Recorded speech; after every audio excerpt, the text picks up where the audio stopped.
Just like the walls, the roof assemblies in this home tell the story of its evolution.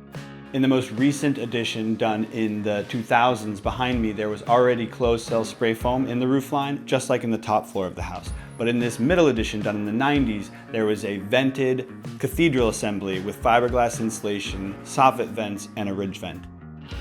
Initially, we weren't planning to address the roof in this part of the house because it's outside of the main work zone. We're not doing any other work in this area. However, when Brendan did his test and procedures, which is something that we do on all of our projects, he identified that this roof was insulated differently than elsewhere in the house, and that it was also ineffectively vented.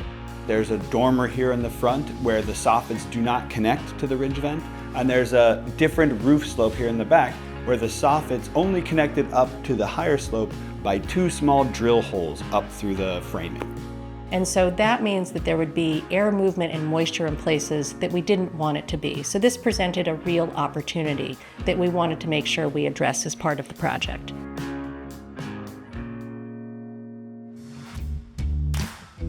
We are always wary of scope creep, but we're also not going to ignore parts of the building assembly that are underperforming. This is a big part of why clients hire Byggmeister, because we're good at bringing these things to their attention and walking them through their options. What helped was being transparent.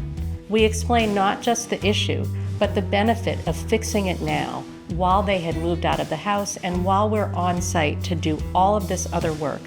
What we proposed and ended up doing in this case was to take this one remaining section of vented roofing that wasn't performing particularly well and change it over to the same strategy that was in the other sections of roofing, which is an unvented closed cell spray foam assembly.